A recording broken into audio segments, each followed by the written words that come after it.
প্রিয় শিক্ষার্থী, আসসালামু আলাইকুম। Easy learning Ismail sir YouTube চ্যানেলের পক্ষ থেকে সবাইকে স্বাগতম।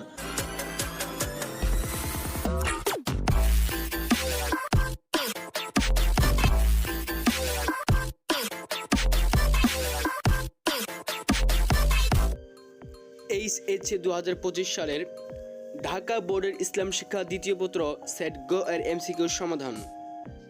এক, অধ্যাপক রেজওয়াল করিম নিম্নোক্ত আয়াতটি তেলাওয়াত করেছেন। সুমুন বুকমুন ফাহমলা ইয়ারজুন। অধ্যাপক রেজওয়াল করিমের তেলাওয়াতকৃত আয়াতের কাদের বৈশিষ্ট্য কথা বলা হয়েছে? ক, কাফিরদের।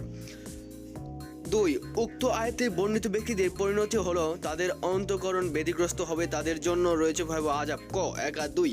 3, কোন ইবাদতকে মুমিনদের মিরাজ বলা হয়েছে? ক, সালাত। কোরআন বুঝতে হলে কোনটি অধ্যয়ন করতে হয়? খ, হাদিস।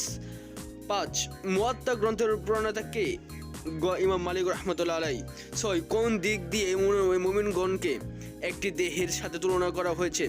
পারস্পরিক করুণা প্রদর্শন, পারস্পরিক প্রেম ভালোবাসা, পারস্পরিক সহানুভূতি প্রদর্শন। ঘ, সবগুলোই। 7, রাসূলুল্লাহ সাল্লাল্লাহু আলাইহি ওয়াসাল্লাম এর বাণীর উপরের হাত নিচের হাত হতে উত্তম। উক্ত হাদিসে উপরের হাত বলতে কি বোঝানো হয়েছে? দাতা। খ। 8, মানব জীবনে মারাত্মক ঘৃণিত কাজ কোনটি? ঘ, ঘৃণা। 9, আলেমের উদ্ধৃত আয়াত খলিফা দ্বারা কাকে বোঝানো হয়েছে? ক, আদম আলাইহিস সালাম। 10, কালেমার বক্তব্যে ফেরেশতাগণ ব্যর্থ হয়ে কি বলল? ঘ, আমরা আল্লাহর পবিত্রতা বর্ণনা করছি, আমাদের কোনো জ্ঞান নাই, কেবল আপনি যা দিয়েছেন তা ছাড়া। এবং 3, আপনি মহাজ্ঞানী ও মহাবিজ্ঞানী। ঘ, সবগুলোই। 11, ইজমা শব্দের অর্থ কি? ক, ঐক্যমত্য পোষণ করা। 12, ইজমা এর রুকন কয়টি? 2টি। ক। 13, যাকাত প্রদানের সম্পদ বৃদ্ধি পায়, পবিত্র হয়। 1 আর 3। খ। তো প্রিয় 14, আমরা সবাই এর উপর একমত, এটি কোন পর্যায়ের ইজমা? ঘ, তাকরিরের ইজমা। 15, আল ফিক শব্দের অর্থ কি? ক, আইন কানুন। 16, তোমাদের পাঠ্য বইয়ের আলোকে ইসলামের তৃতীয় ভিত্তি কোনটি? ঘ, যাকাত। 17, মুমিন হতে হলে কোন ব্যক্তিদের চেয়ে মহানবী সাল্লাল্লাহু আলাইহি ওয়াসাল্লামকে বেশি ভালোবাসতে হবে? পিতা মাতা, সন্তান সন্ততি ও সমস্ত মানুষ। ঘ, সবগুলোই। 18, ইমাম শাফি রহমাতুল্লাহ আলাই কত হিজরিতে ফিকহি মাযহাব প্রতিষ্ঠা করেন? গ, 195 হিজরিতে।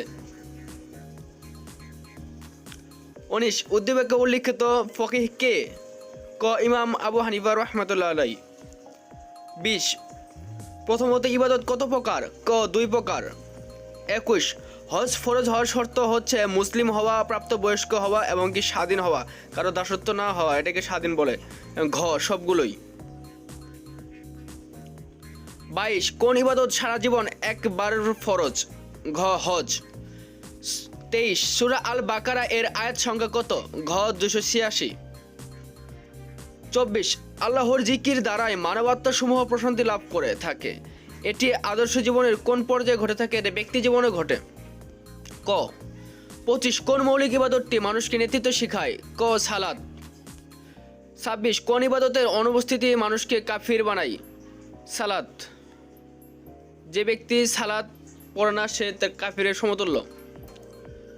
27, আবিদ সাহেব প্রথমত কোন ইবাদতটি পালন করেন? গ, সাওম।